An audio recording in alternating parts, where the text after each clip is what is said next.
All right, welcome back, everybody. Today, I'm going to read another adventure of Sherlock Holmes, and I hope you enjoy. This one is called. This is case number 2, the Red-Headed League. Chapter 1. One day I arrived at Baker Street to find my friend in deep conversation with a stout, red-faced, elderly gentleman with fiery red hair. "You couldn't have come at a better time, Watson," said Holmes. He turned to his visitor, Mr. Wilson. "This gentleman has helped me in many of my most successful cases. I'm sure he'll be useful in your case, too." Holmes waved me to a seat and took his own, putting his fingertips together to get ready for thinking. "You may remember me saying, Watson, that real life offers far more strange and interesting combinations than anything born of the imagination. An idea that I told you I find hard to believe," I said. "You did, but you'll soon come around to my point of view. Mr. Jabez Wilson here has a story that may be the oddest I've heard in some time. Will you be so kind, Mr. Wilson, as to begin your story again for Dr. Watson's benefit?" Holmes's client puffed out his chest with pride and pulled a dirty, wrinkled newspaper from his coat pocket. I tried to study him the way Holmes would, but I didn't discover much. Wilson looked like an everyday sort of working man, pudgy, stuffy, and slow. He wore baggy trousers, a dull vest with a gold watch chain, and a squared coin dangling from it, and a not very clean jacket. The only remarkable thing about him was his blazing red hair and the unhappy look on his face. Holmes noticed what I was doing and smiled. Beyond the obvious fact that Mr. Wilson has at some time done manual labor, has been in China, and has done a lot of writing lately, I can deduce nothing else.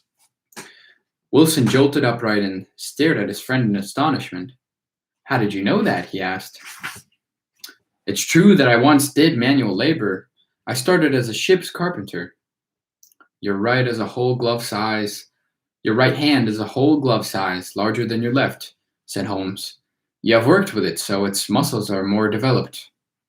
"And the writing?" "Your right cuff is shinny for 5 inches. It's been rubbing on the desk as you write. Your left elbow is shiny, too, where you rested on the desk." That's true, too, but China? The fish tattooed on your right wrist could only have been done there. I have made a study of tattoo marks. Staining the fish's scales that shade of pink is quite particular to China. I also see a Chinese coin hanging from your watch chain. Nothing could be more simple." Wilson laughed heartily.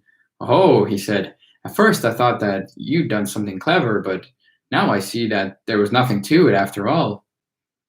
"I'm beginning to think, Watson," said Holmes, "that it's a mistake to explain. Mr. Wilson, have you found that advertisement?" "Yes," he said, handing it to me. I read, "To the Red-Headed League. There is a job now open that entitles a member of the League to a salary of £4 a week for minor tasks. All red-headed men of sound body and mind and above the age of 21 are eligible. Apply in person to Duncan Ross at the League offices at 7 Pope's Court, Fleet Street." "This is extraordinary," I exclaimed after reading it twice. Holmes chuckled in delight. "It is, isn't it?" said he. "Now let's listen to Mr. Wilson's story. First, Watson, note the paper's date. August 27th, 1890. That was just 2 months ago." "I have a small pawnbroker's business in Coburg Square," said Wilson. "I do all right, but just barely. I can afford only one assistant, and I couldn't afford even him if he hadn't agreed to work for half wages to learn the business." "What is the name of this obliging youth?" asked Holmes. "Vincent Spaulding," replied Wilson, "and he's not all that young. I couldn't ask for a smarter assistant. He could make lots more money elsewhere, but why should I put ideas in his head?" "Indeed," said Holmes, your good fortune in such an assistant may be as remarkable as your advertisement." "Oh, he's not perfect," said Wilson. He's forever snapping away with his camera and diving into the basement to develop his pictures. But he's a good worker. I was content with my life till Spaulding showed me that ad. I sure wish, he said, that I was a red-headed man. There's a vacancy on the League of Red-Headed Men. It's worth quite a little fortune to the man who gets it. I've never heard of the League, which amazed Spaulding. He said that I was perfect for it and could easily earn a couple of hundred of pounds a year for almost no work. The League, he told me, was founded by an eccentric American millionaire who wanted to help his fellow redheads succeed in life. He left his enormous fortune to just that purpose. I was tempted, but remarked that millions of men would surely show up. Not as many as you'd think, said Spaulding. I hear that the hair must be a particular shade of red. Like yours, I think.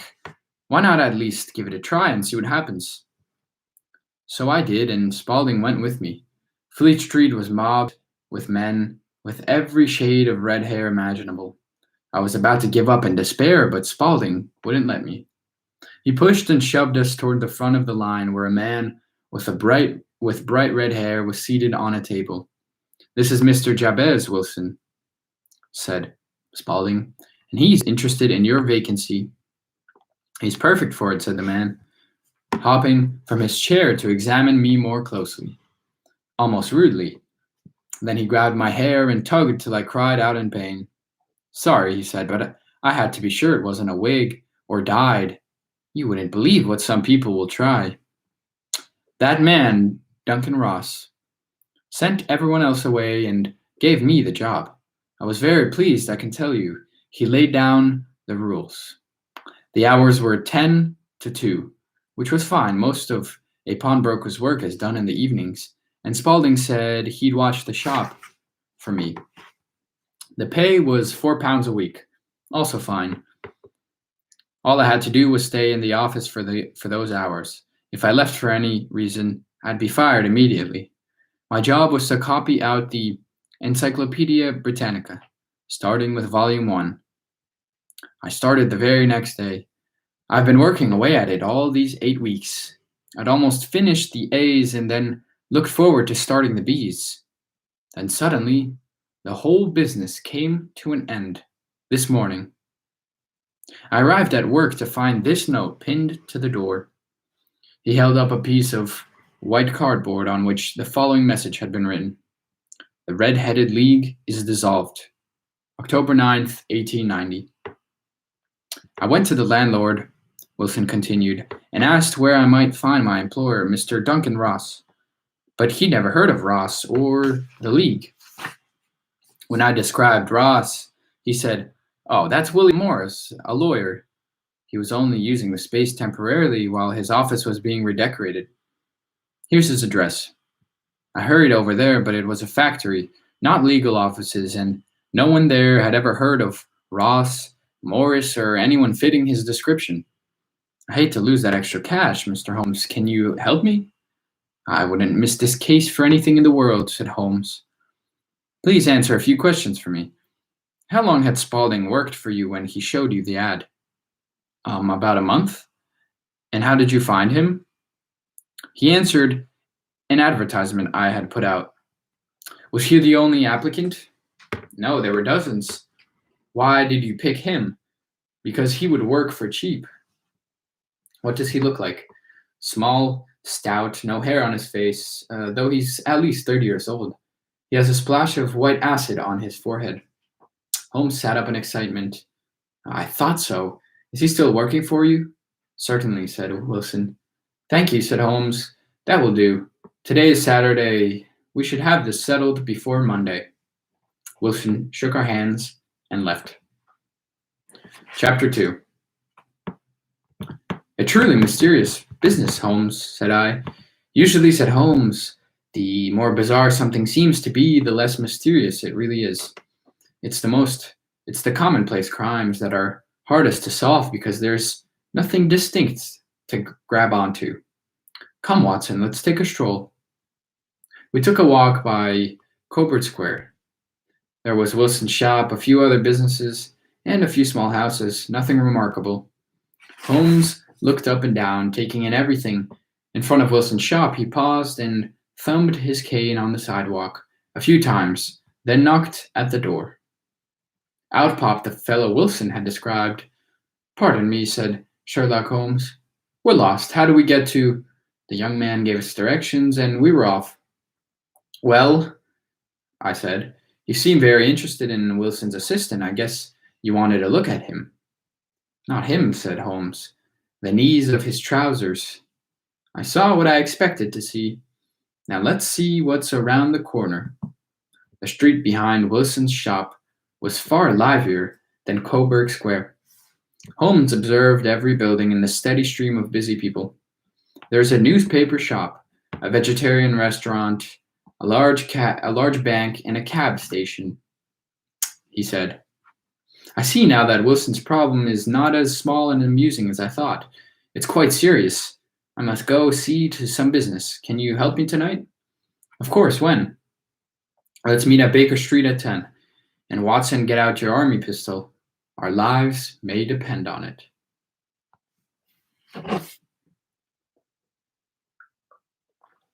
Chapter 3.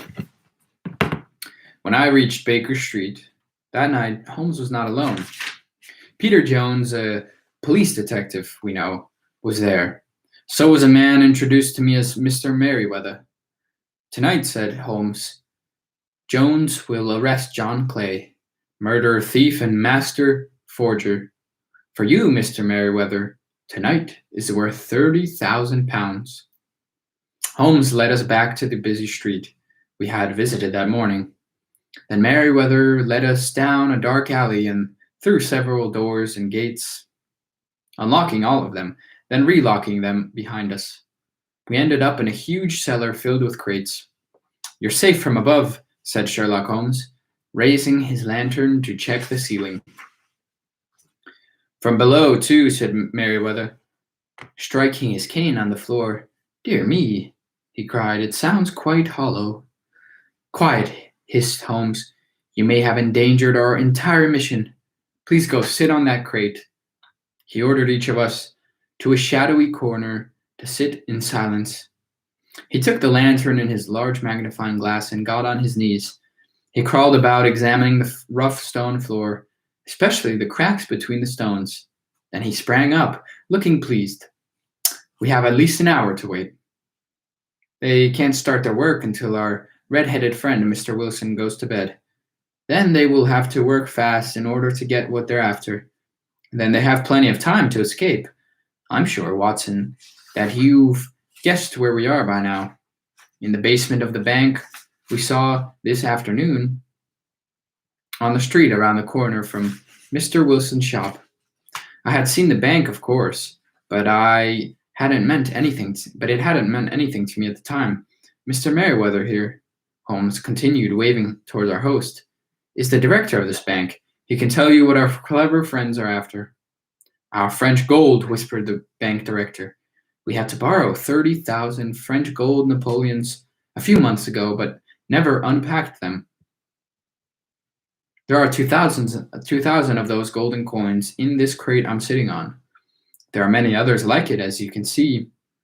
It's supposed to be a secret that they're here, but we've been warned that the world is out on the criminals' grapevine. Still, until Mr. Holmes came to me today, I had no idea how close danger was. For a while, Holmes let us talk in whispers, but then he ordered complete stillness and silence. He darkened the lantern. He also had me take out my army pistol and have it ready.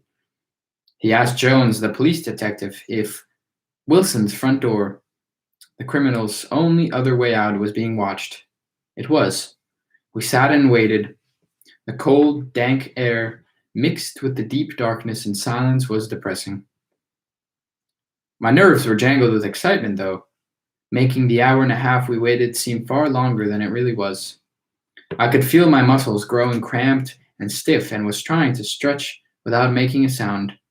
And suddenly, my eye caught a glint of light. It was coming from the stone floor. In moments it grew from a mere spark to a thin line to a bright burst. Then from below, A hand appeared and felt the floor around the hole.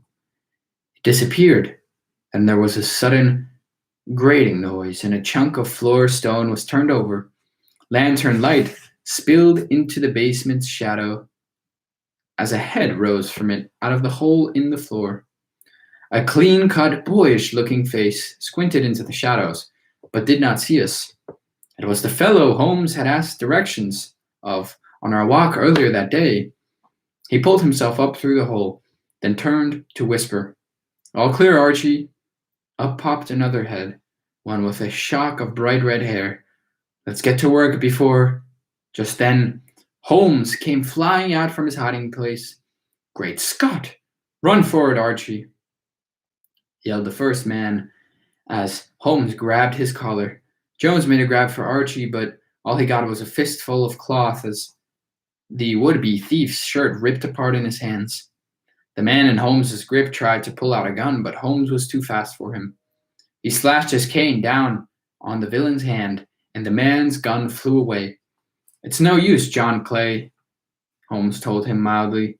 "You were caught at last."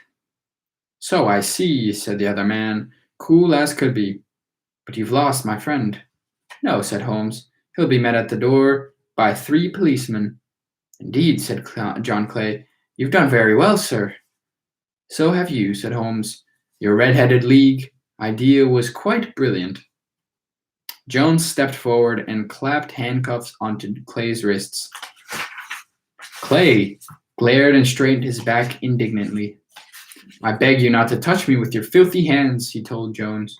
"And if you must address me, always say sir and please, and I do, after all, have royal blood in my veins." Jones snickered, then told his prisoner, "All right, sir, would you please, sir, march upstairs to the cab that will carry your highness to the police station." "That's better," sniffed Clay. He made a sweeping bow to Holmes, Merriweather, and me, then stalked off with the police detective. "Mr. Holmes, I don't know how I can repay you or ever thank you," said Merriweather, shaking my friend's hand. "I have come across John Clay's wicked trail before," said Holmes. "I'm sure that the bank will repay me. My biggest reward has been catching that villain and getting the chance to hear Mr. Wilson's remarkable story of the Red-Headed League." Chapter 4, the last chapter. Back home on Baker Street that night, as we rested by the fire, Holmes filled the gaps in my knowledge of the case. "You see, Watson," he said, "it was perfectly obvious from the start. There could be only one reason for this incredible business, for the ad in the paper, this Red-Headed League, the job of copying the encyclopedia. It was to get the not very smart Mr. Geob Wilson out of his shop for several hours each day. As soon as I heard that Wilson's new assistant was willing to work for so little money, I was sure that he had a very strong reason for wanting to be there and nowhere else." "How did you know?" I asked. "Wilson had no wife or daughter, so Clay wasn't after love. Wilson isn't rich, so it wasn't money, at least not his.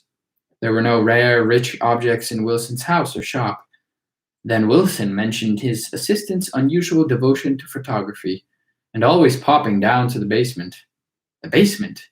Once I heard Wilson describe his assistant, I knew for sure that we were dealing with one of London's most brilliant and daring criminals." "You knew Clay?" I asked. "We've never seen each other, but I know of his wicked deeds and have been told what he looks like." "So we took our walk." "Correct," said Holmes. "Remember my remark about the knees of the assistant's pants? They were dirty, wrinkled, and worn thin. He'd been kneeling on them a lot. Digging. A tunnel, certainly, but to what? Once we walked around the corner and I saw the bank. I knew. I went at once to the police and the bank director. But how do you know that night would be the night, I wanted to know?" "Simple, Watson. They left that sign for Wilson. They didn't want to keep him away anymore. Their tunnel was finished. They had to act fast before their tunnel was discovered or the gold was moved. Saturday would be best. The theft would not be discovered till the bank opened on Monday, giving them exactly 2 days to get far away from the scene of their crime. Brilliant, I exclaimed in sincere admiration. Your reasoning is remarkable. Well, it saved me from idleness, at least, said Sherlock Holmes with a yawn. I hope that it won't be too long before another little problem comes along to keep the boredom away. That's the end of today's story by Sherlock Holmes. I hope you liked it and have a wonderful day. Make sure to get outside because it's really nice out, and I'll see you on Friday. Thanks for joining me.